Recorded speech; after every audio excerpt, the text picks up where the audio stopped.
There, we should be recording now. Okay, so welcome.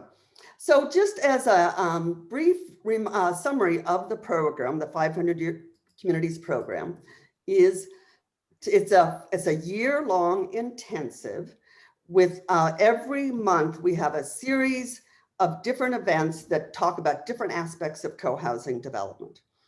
My goal is to share with the participants in the program, my 35 years of experiencing developing co-housing and the best practices. And so every month there will be a 90-minute webinar on a different aspect of co-housing. There'll be assigned readings and homework as well as sample documents. And then there'll also be another 90-minute mastermind call where the participants in the program share, what they're working on and different business models and talk about different aspects. And particularly because I expect people are taking this in different places to talk about sort of what you're trying to do, get input and hold each other accountable and talk about those possibilities.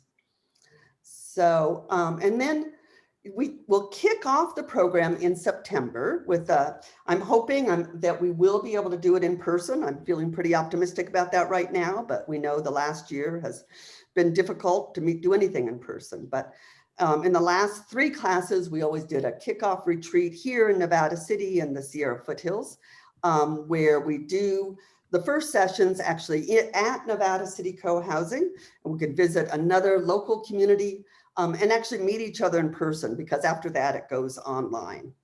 I know some people have asked before that it's not a requirement that you come in person, but there's not really a good way for you to participate in that digitally, because it's really being here is part of the fun of it.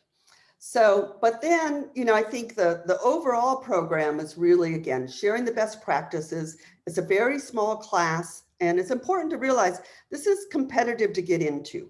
It is not just you deciding that you want to sign up and pay the money. I'm really looking for a mix of people and skills in different parts of the country.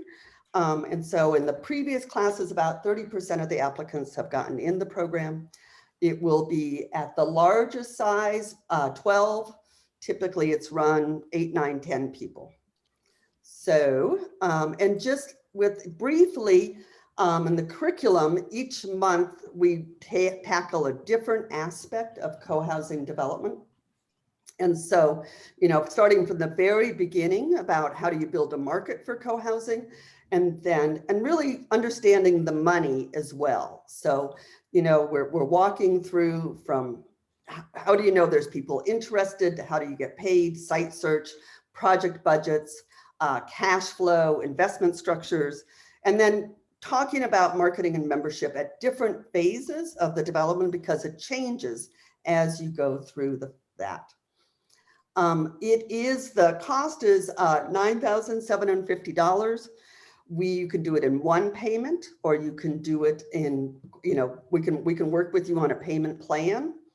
I do can offer partial scholarship, but it's really based on need. I have to say that over my many years of doing this work, I've really come around to, money talks.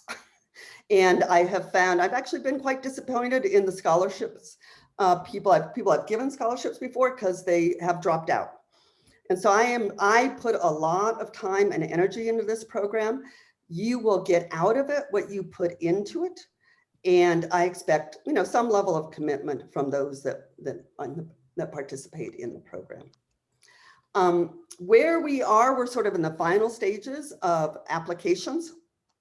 And so you start the application process by sending us your resume and a cover letter. And then to info@cohousingsolutions.com. The deadline for applications is June 15th. When you send in your resume, we send you more questions to respond to. So it's best if you do not apply on June 15th, because you won't be able to get a complete application done. So it's good time to get started now. My goal is that we'll be sending out acceptance letters by the middle of July, and then have the kickoff retreat in September. So that's the basics of the program. Again, if you were unable to attend the previous webinars that had more detail on that, contact us at info@cohousing-solutions. We can send you a recording from those. So I am going to stop sharing now and switch over to the exciting part of the program. So I have here, there are 5 different people who've gone through the program before. And what I would like to do is sort of give you my introduction of them. And because I think I really tried to pull people who represented different career paths in the co-housing world, and then have each of them talk a little bit about their work and, their, how the program helped them with that, and then open up to questions. So let me start with, well, John Kay was actually in the first class. John, can you wave your hand? There's John. So John is based in Novato, California, just north of San Francisco. And John had actually lived in a co-housing community back in Washington, D.C., moved back to California where his wife is from, and has had an illustrious career with the Veterans Administration world, and actually has trained as an architect and then working in facilities management in large federal organizations. But he has brought that into co-housing. And so the county that he lives in, Marin County, is one of those counties. Actually, we were one of the very first co-housing communities formed as a group, but it's a very difficult place to find land. And so these groups had come and gone, and none of them had stuck, and nothing had ever gotten built. So John has really dug in and figured out where the buildable sites are. And in difficult development areas, that's really the trick to getting good land, is a longer term view.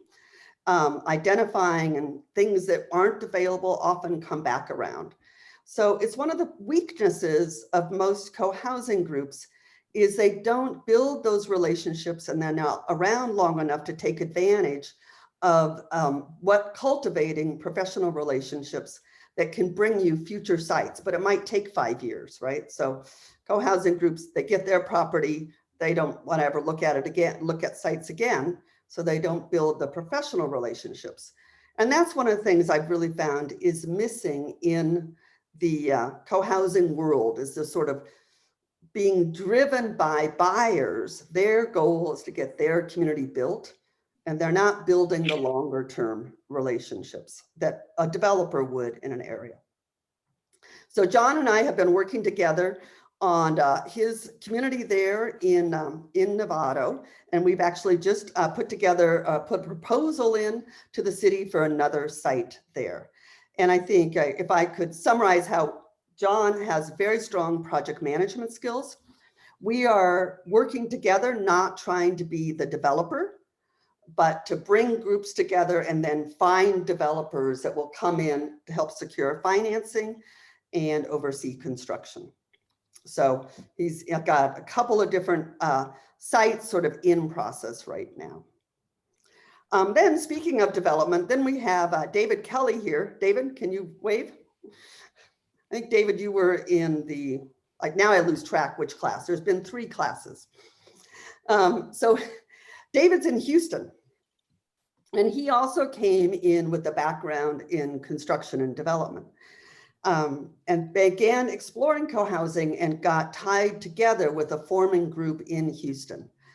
There are no co-housing communities in Texas yet. There have been groups that have started and not ever gone. Everybody thinks there ought to be communities in Austin, but nothing has actually gotten built. So David comes in with this experience, ties together with the forming Houston group. And now, several years later, David was actually one who found and negotiated the land for co-housing Houston, and he is acting as their development partner, bringing the financial strength of a developer and helping to secure financing as well as managing the project. And he's actually now building his own development company doing a range of different types, not just co-housing, but he's co-living, co-working, other types of development in the same neighborhood where co-housing Houston is. So co-housing, as I see it, is sort of one of the types of development he's involved in. So, and then I'll just work my way up in the development world is Danny. Danny, can you wave? So Danny, just to be full transparency, actually didn't go through the program. She worked for me for, she did it the hard way. She worked for me for 4 years, way back in the early 2000s. There we go. And worked with me as a project management on Bellingham co-housing, Pleasant Hill co-housing, and Katati co-housing. So now known as Frog Song. She's now come back around. Then she went off and worked in the construction world a lot. So has really deep experience in managing construction. And I'm so very pleased because we pulled her back into co-housing.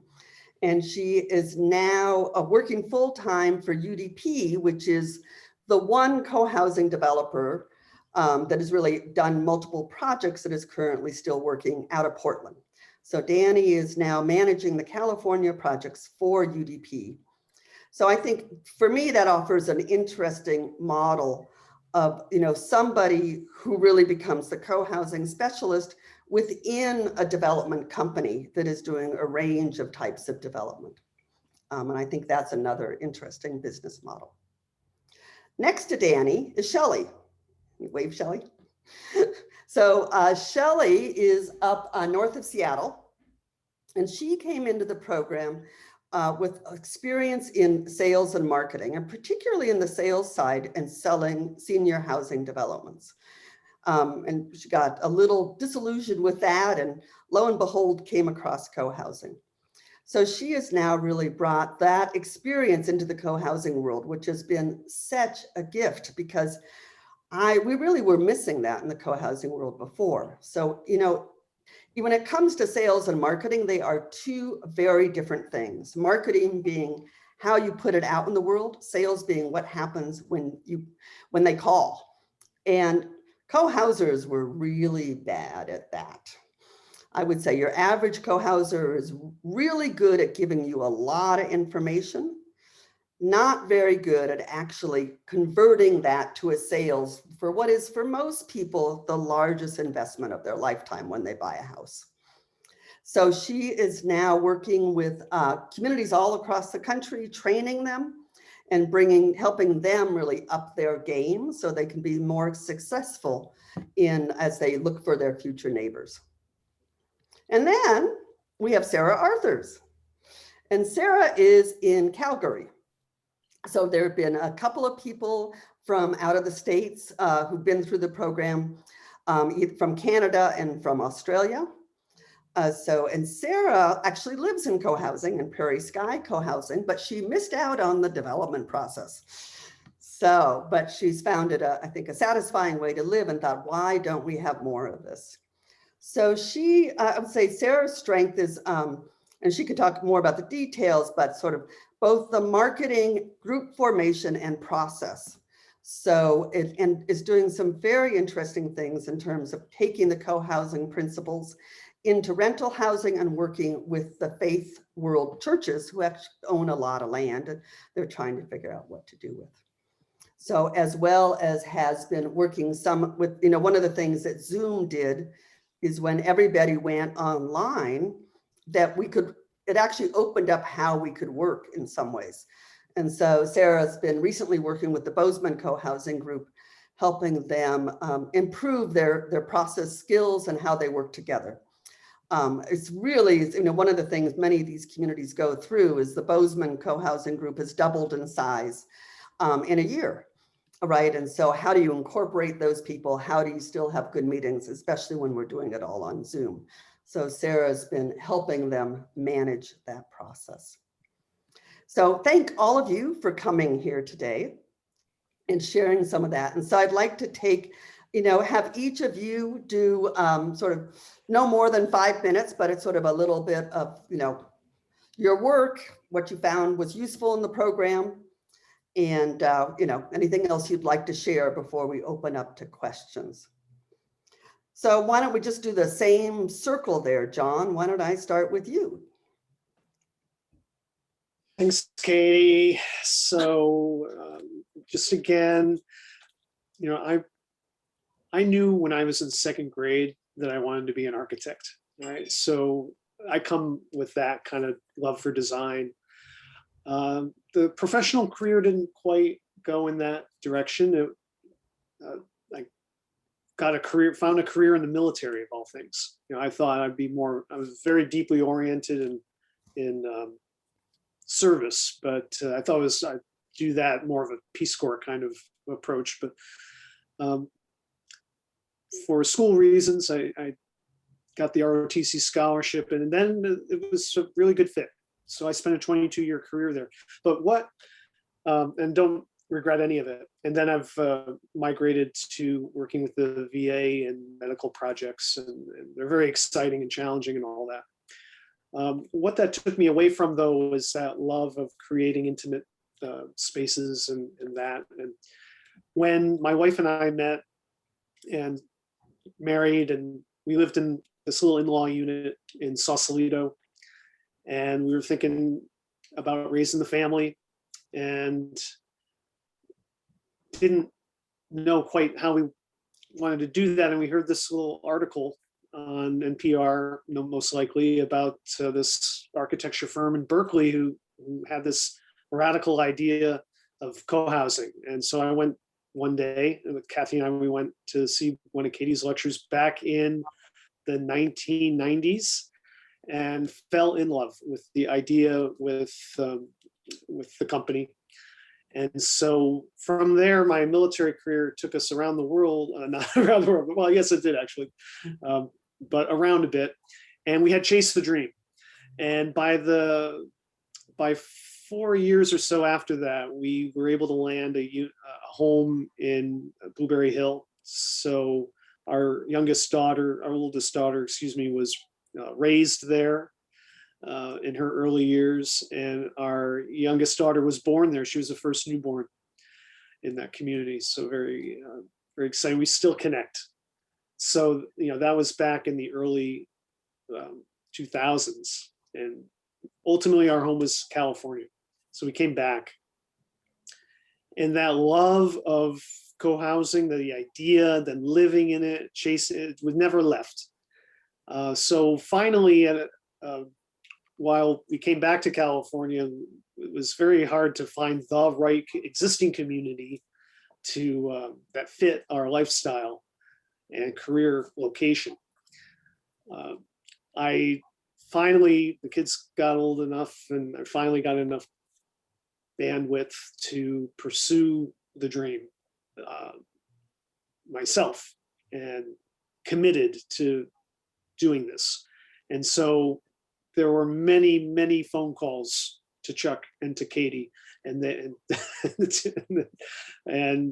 when Katie came out with this program, it was absolutely the perfect fit for what we wanted to do. And for me, it was all about the understanding what I didn't know, not learning what I didn't know, and giving me the confidence to do what I knew I could do. And then, so the education really filled a lot of gaps, and it gave this credibility to when I started recruiting the group and all that. There was just a validation that it was time well spent, and always helpful to bounce the idea off. And since then, Katie has been this endless supply of inspiration and just spot on advice right when you needed it. And then the ongoing mastermind calls after the program over these years now have been just a wonderful reinforcement of the ideas and the vision and the community that this educational opportunities present. I think it's a great program and would do it again in a heartbeat. Great. Thanks, John. And I do want to, for those of you who missed the intro webinar, I mean, this is, after you go through the program, you're invited to be one of the affiliates. So all of these people I continue to work with as well. There's actually 15 affiliates you can see on our website. And so that's, I think for me, the real juice, because the deeper conversations start after people have this foundational information and we can really take it to the next level. So thanks. David, would you like to go next? You bet. So again, my name's David Kelly. I'm in Houston, Texas. And I do commercial real estate development as a career. And I actually came to co-housing through research into looking at a product type that really focused on community. And so that got me to co-housing. I went to the 2017 National Conference in Nashville just to get a better feel.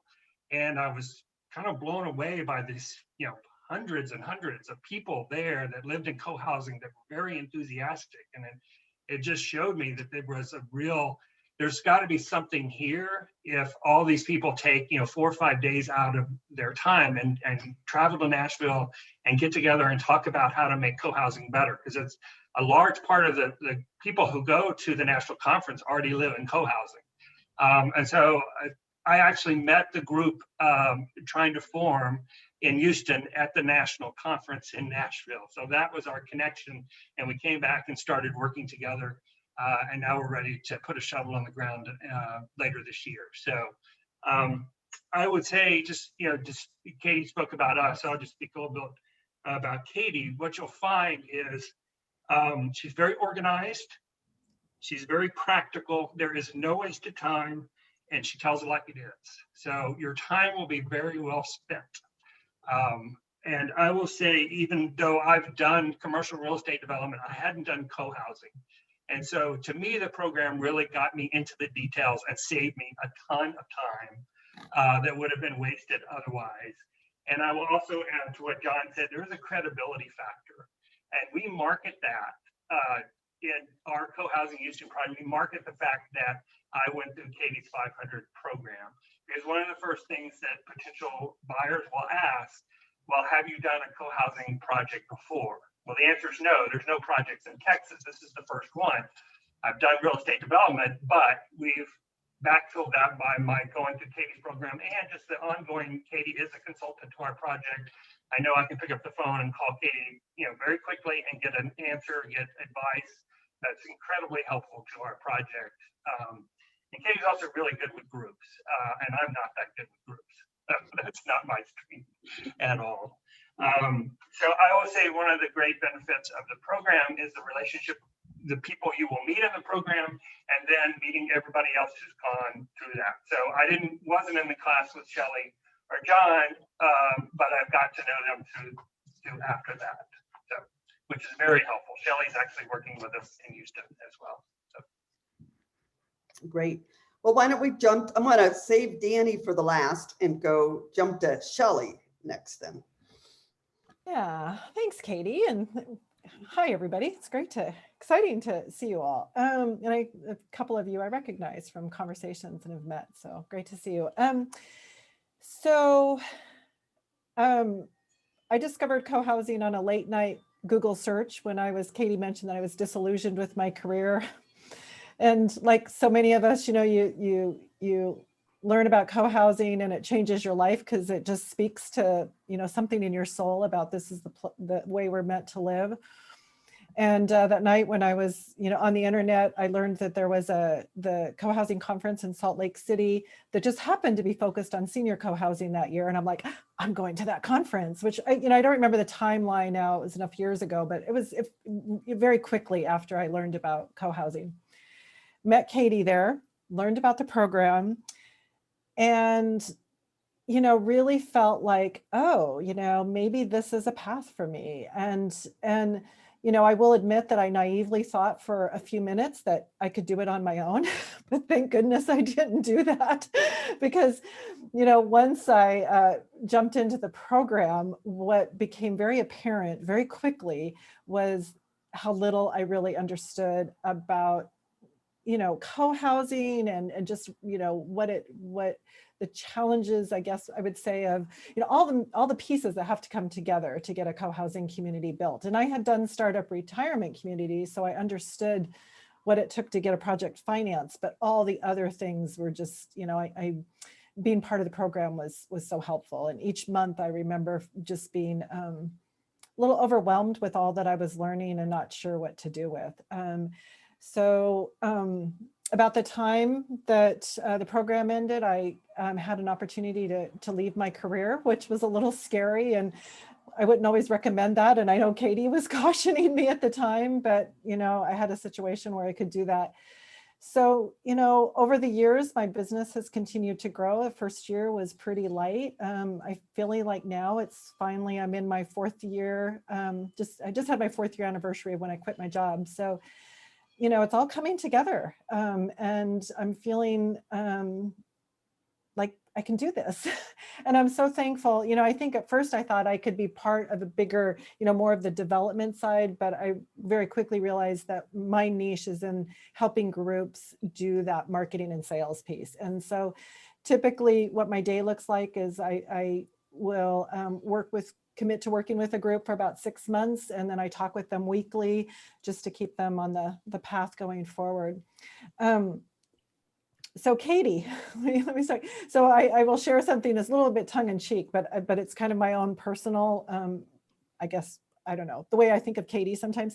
Katie has given me words of wisdom at times that at the time I hear it, but I don't really take it in. And then, months later or half a year later, I'm like, I should have listened to Katie. And so I tease her. I said, I'm going to send you a Mother's Day card one of these years, because it feels a little bit like advice, that you don't listen to, but you wish you would have later. And I'm so thankful, because if I am stuck or just need to talk through something, my business has continued to evolve. So I'm so, thankful that I can call Katie, but also thankful that I have, Sarah and I talk pretty often because we overlap in a lot of things. David and I've connected. Danny and I will be on a call tomorrow. So, having the connections with a lot of other people has been really invaluable to me. So I'm thankful where I'm at right now, and I couldn't have done it without the 500 Communities program. So thank you, Katie, for that. So Yeah, thanks. Yeah, see, I just did this to build my ego. That's what I thought. If we did this session, I'd get everybody to say good things about me. Well, that leads to Sarah. And it's not even your birthday, right, Katie? Yeah. Yeah. Hello, everybody.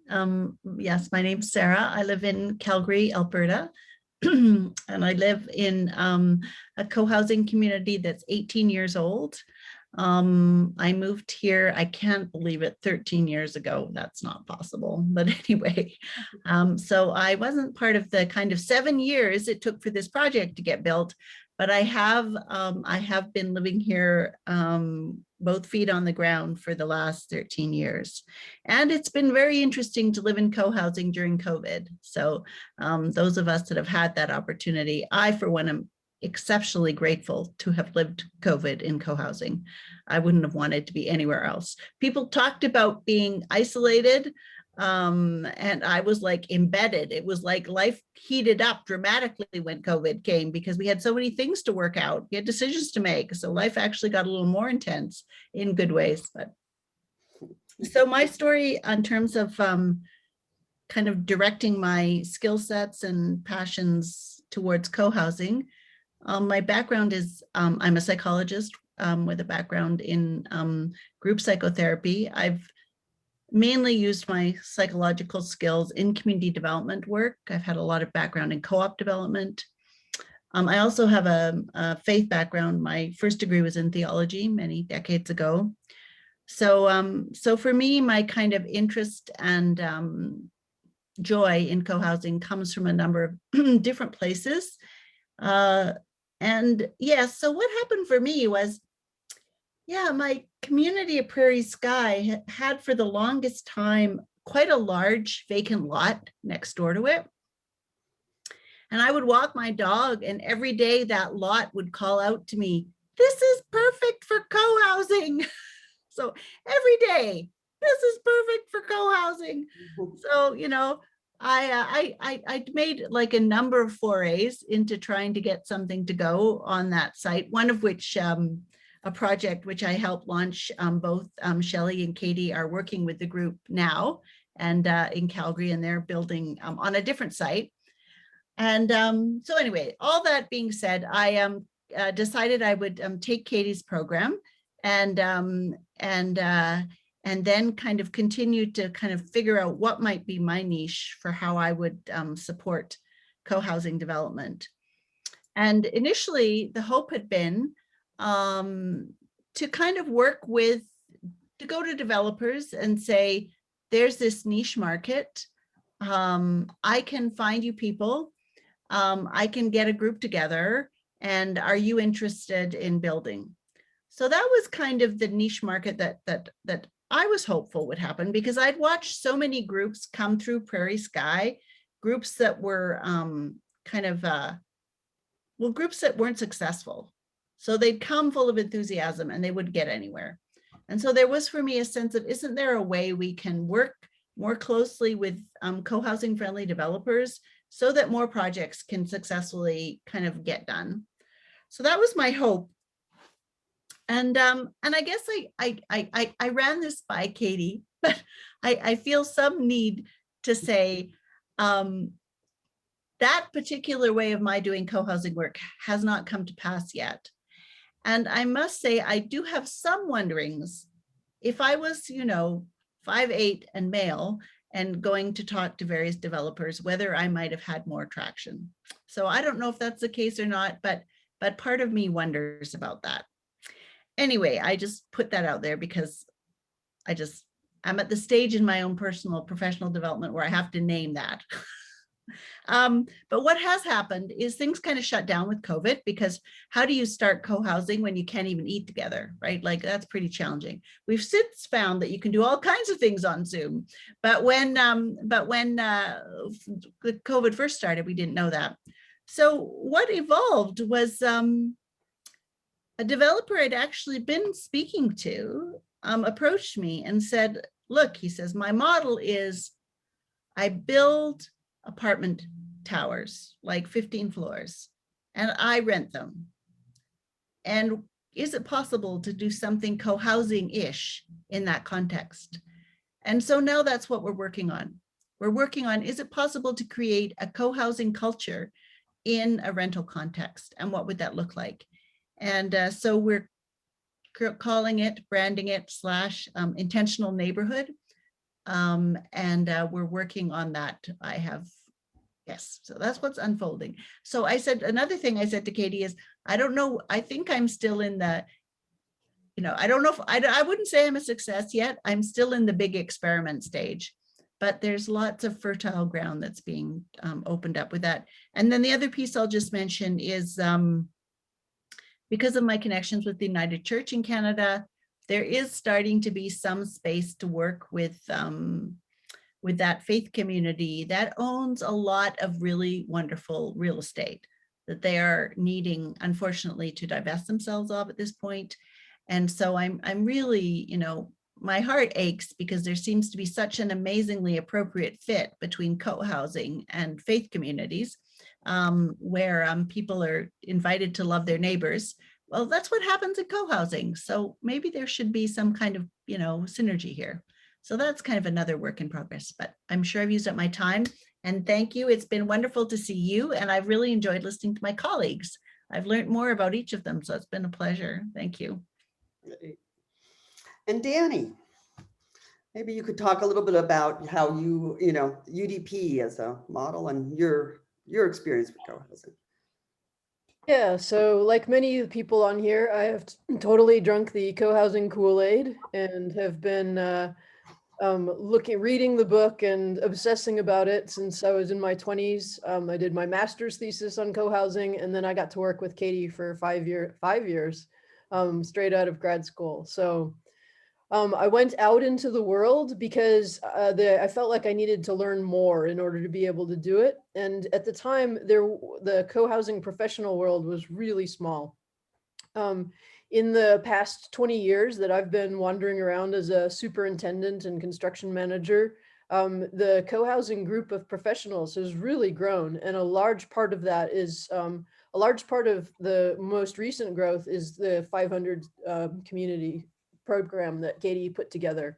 It's impressive to me how often I am working on a project and then I'm working with Shelley, or then I'm calling somebody else to find out about the sort of niche information or kind of expertise that some of the other graduates have from the program. And it's part of what was kind of missing early on, and it's actually really great. And besides, we get to have really good parties at the conferences.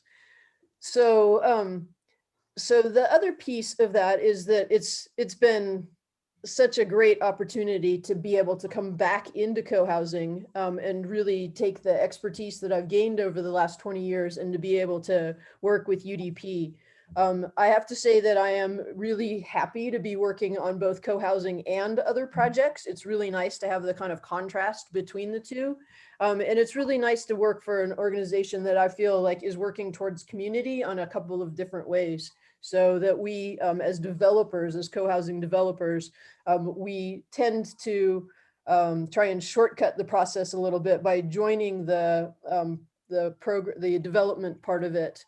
Once the co-housing groups have land, then we come in as the developer. So a lot of times groups kind of wander around for years in the desert looking for a piece of property, and UDP has opted to kind of skip that piece of the process and to really only come into it as the developer once they're ready to kind of move to the next step with a piece of property. So I get to work with, I actually, for UDP, they're primarily based out of Portland, Oregon, and I get to work with all of the projects that are in Northern California. One of the projects that's actually just getting going is actually been sort of brought together and really exists because of one of the other 500 communities graduates who's not on this call. So it's kind of another way that this program has really tied in. I have to say that as I go through, in spite of the fact of how much I have worked with co-housing and how much I feel like I pretty much know what I'm doing with my job right now. You know, at some point in your career, you think, okay, I know what's happening here. I rely really heavily to this day on Katie and her expertise afterwards. So if I'm hitting something new with a group and I think, oh, I haven't really been through that, I can give her a call. She has templates. As an associate, we actually have access to a lot of the spreadsheets that make your life easier once you're actually moving through, or a piece of a thing that explains the options process, which actually I helped write when I was there, but Katie has the latest, greatest version of it. So that's all. It was pretty great. And it's nice to be able to have Katie say, hey, I'm working on this with construction. You know, what do you think about this? Like, how do we feel about OSB on our roofs these days or something? It's really excellent to have that kind of interchange across the different projects and to really be able to gather on like a co-housing professionals, happy hour, to be able to say like, hey, you're working on a completely different project, but I hear you have this same kind of thing. It's the collegiality has been really excellent. In spite of the fact that there's all of these co-housing professionals kind of out there in the world or in the United States right now, Katie is the only one who does what Katie is doing. So in terms of being an actual co-housing consultant that is getting the groups from their sort of very beginning level and kind of leading them through the process and being able to say like, hey, at this point in the process, you should really get this consultant and you should really consider talking to this person. You should consider talking to this group, and that sort of consultancy that Katie's doing, I don't see anybody else in this country doing it. And the wealth of depth of knowledge is just really incredible. And I'm super excited to have been the guinea pig for the 500 communities and to be kind of back in the fold these days with UDP. Thank you. Thank you. So I think you start to get, by listening to these folks, that it isn't just the program, but building the network and the affiliate program and that ongoing working together. Which is, I think, for me, the really strong part of the program, because I've done tons and tons of workshops over the years, and people come out really enthusiastically, and then they burn out because it's lonely out there trying to do it on your own. And so we have successfully built lots of communities, and the Co-Housing Association has been great at networking between communities. And what I really think this program is really focusing on the professional side, the role of professionals in developing collaborative, and I do see this as broader collaborative developments, as well as, what are the business models? Because we know now how to build sustainable communities. The trick is, can we make it a sustainable business model for people who work in this world? And that's really my passion, is looking at those business models. And that's why I asked these different people to come tonight, was to sort of illuminate some of those different things. And we don't know where it's going. I've been doing co-housing development for 35 years. It's always been one big experiment. And I really, I think the question is, where does it go from here? And that's the open question, right? And that's what my goal with the 500 Communities program is to pass on and to share what I know and what I've learned to a whole lot more people who can then take it forward in a variety of different ways. So questions, I've got one from Nancy, and then we can open up to others. Nancy asked if, would a LinkedIn profile and a cover letter work instead of pulling your resume off and putting it in a PDF? As long as I can get to that LinkedIn. Sure. Yeah, some sense of your background. And I do think cover letters are actually really important. Mm-hmm. That's where I really get to know who you are and what you're thinking and where you're coming from. So. Okay, great. Thanks. I haven't had a resume. I've always been doing these entrepreneurial endeavors, and I actually haven't had a resume in years. If it was a must, I would pull it together, but my LinkedIn profile is really where I sort of connect with people. So thanks. Sure. Sure. Other questions people might have for any of the affiliates or for me? Yeah, Catherine? Hey, David is working towards what I'm thinking of, but have you got any graduates that have tackled it from a more commercial sense? They've sort of worked just directly with the developer to create a co-housing community, and then just people have bought into that at skipping the whole working together to build it stage, and just in a more commercial sense. Does that make sense? Yeah, no, it gets discussed endlessly at every single conference. It's the build it and they will come theory. Yeah. I have not seen that work successfully yet. Okay.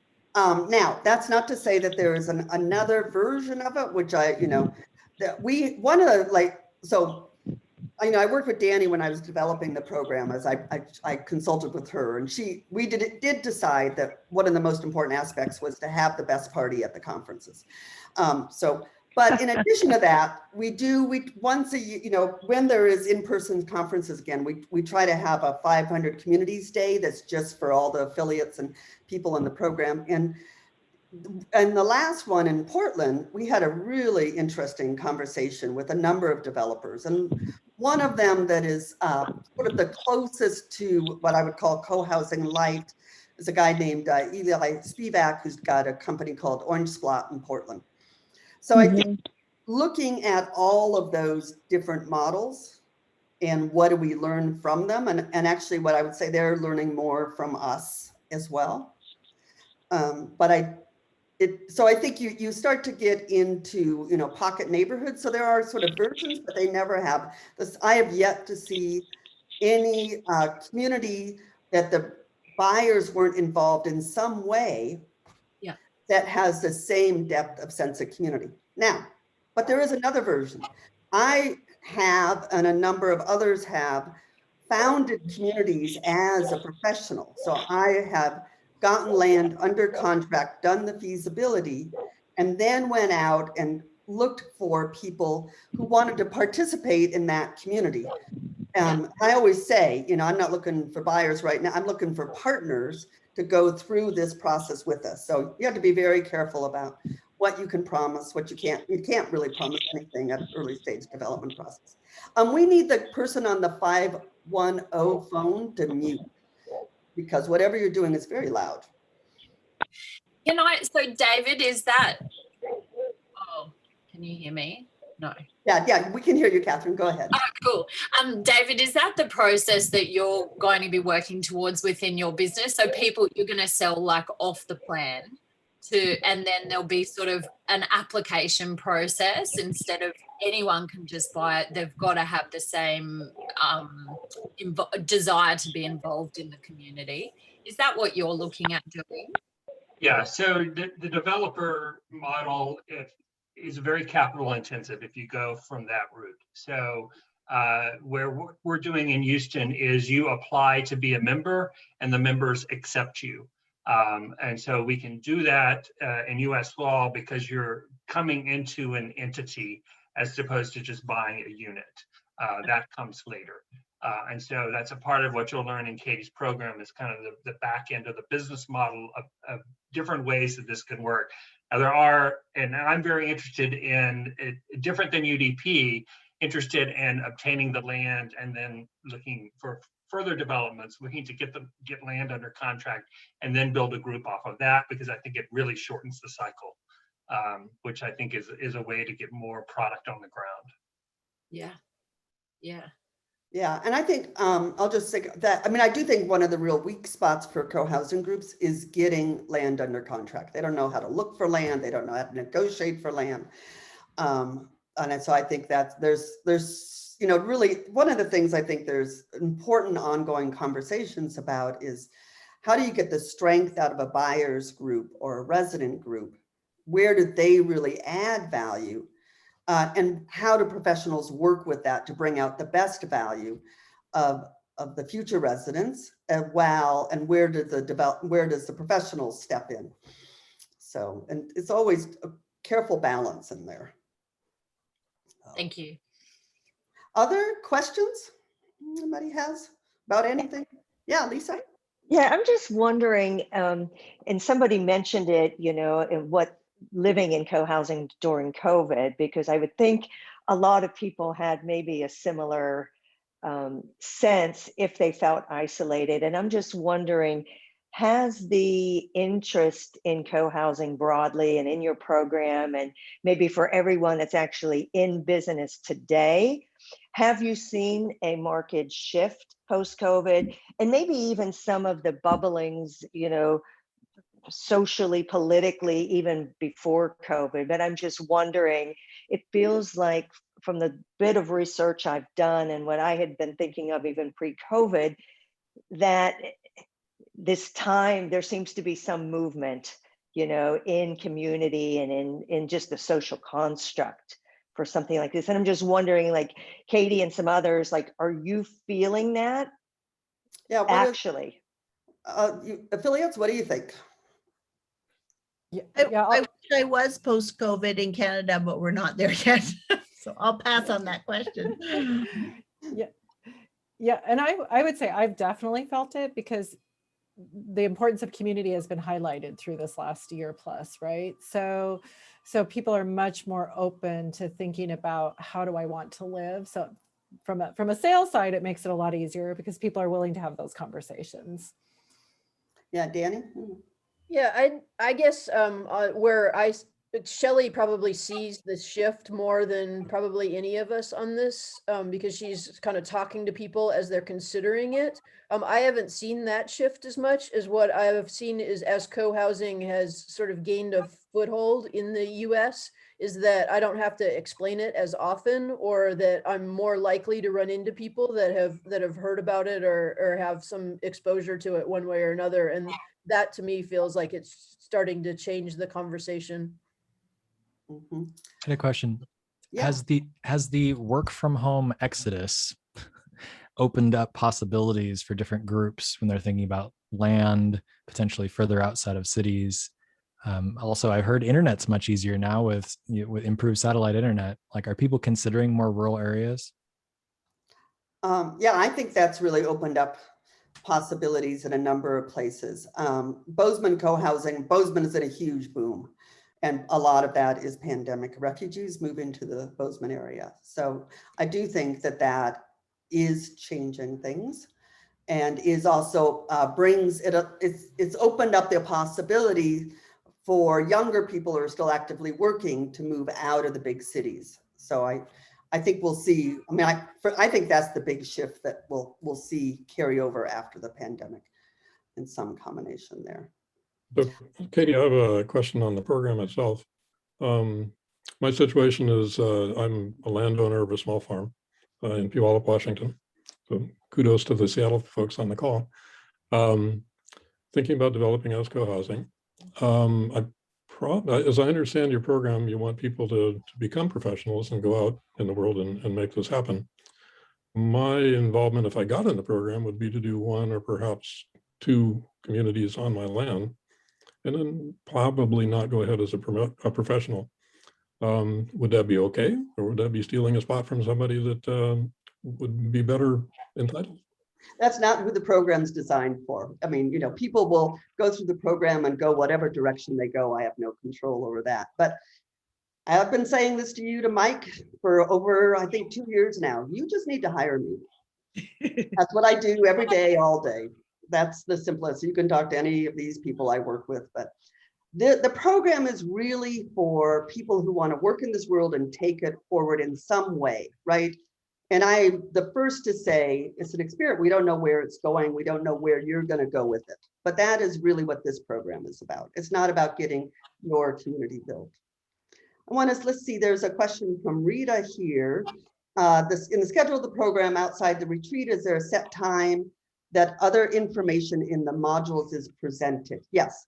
And so one of the first things we do when we figure out who's in the program for the class is to work through schedules and find the best time to have our twice-a-month webinars. So that'll be specific to whoever is involved trying to find what works best. With our the big challenge is the Australian contingent. And Catherine, it sounds like you're in Australia. So we know Eugenie gets up very early sometimes and stays up late other times to join us, but we're really glad she has managed to do that. So that's, yeah, so we do set times so you know what you can do it. And I do want to say, you know, I really want to encourage, you know, working people that have families. This is, you know, I'm very aware, and this is, you know, it takes a while to get to a point where this is providing an income.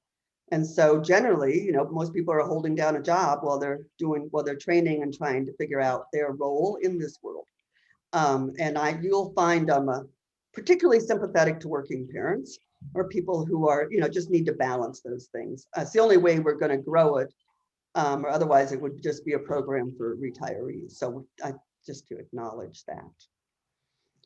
Let's see, some other questions in the chat. Amy asked, what's the typical demographic of a co-housing project?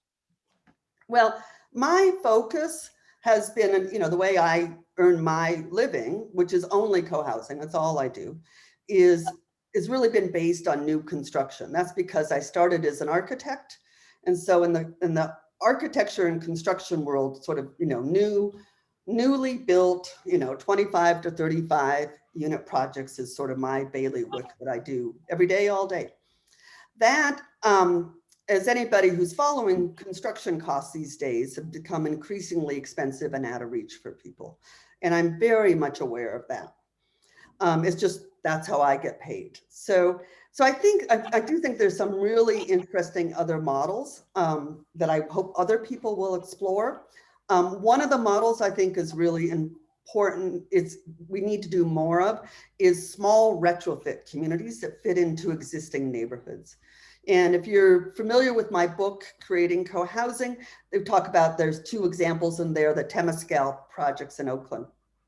You know, and I feel like there's a whole possibility there.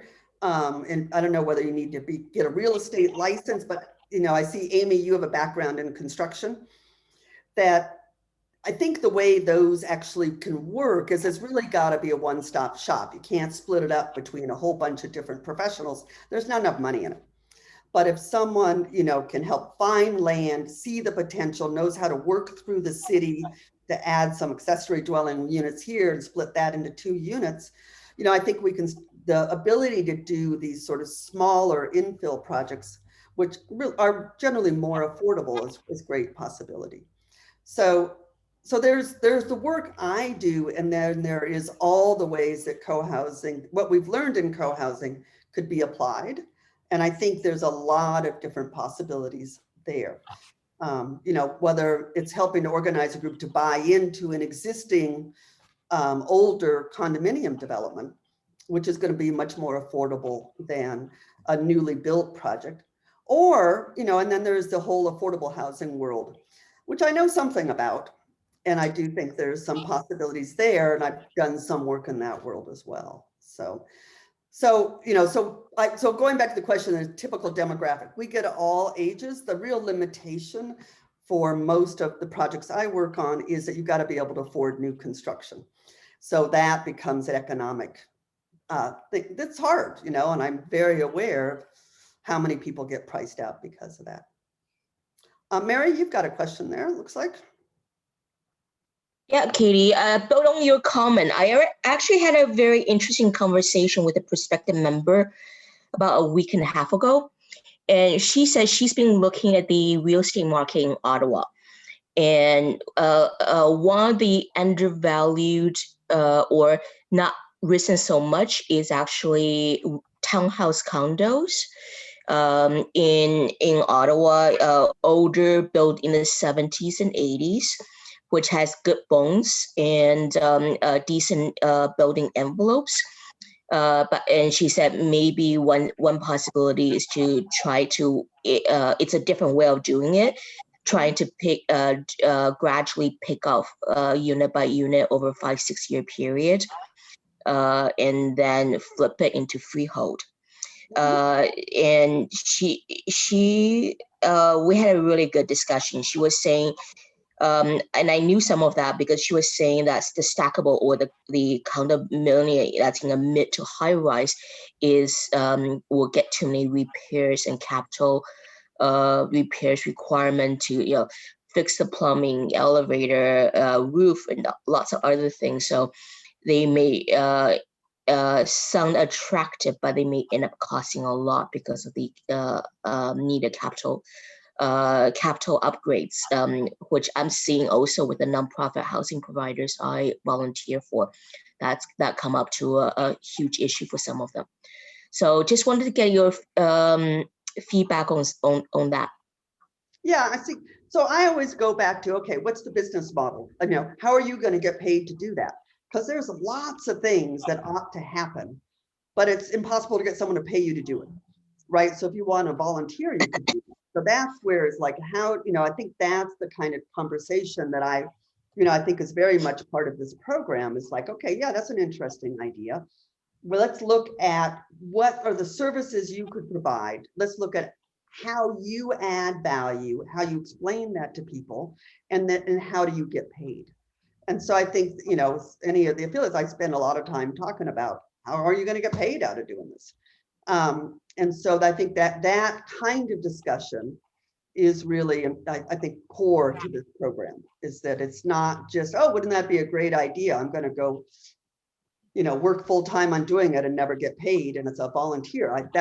I just don't think that's sustainable. I think we need to move community development beyond the, you know, requiring burning souls to do it. So I don't have the answer, but I think that's the kind of thing we'd like to explore. We are very much in this thing, in the program of like, how do we take this in different directions? How do we serve a broader population?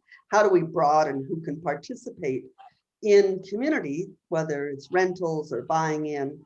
And how do you as professionals work in that world in a way that, you know, I'm really looking at repeat models, right? How do we develop things that you can do over and over again so we can do a whole lot more community? Because that's my goal, is I want to broaden this. I don't need to be doing the latest model, the most energy efficient, the most sustainable. I don't need to be the one who's out there with that, because I think there's lots of that. I think where we've really dropped the ball as a society is how do we normalize this? How does this become more readily available to more people? And that means really understanding the business models in the real estate market and how do we fit into that. So I do want to hold to, it's a little after the hour now, and I want to hold to my promise that it'd be just an hour. So thank you all for coming. Thank especially for the affiliates for showing up and talking about your experience. I hope this gives all of you a little bit broader understanding, and that you'll look at the program and decide whether it's something you want to be part of. So thanks so much. Bye-bye. Good luck. Thank you. Thank you. Thank Thanks, you. Katie. Bye. Pleasure.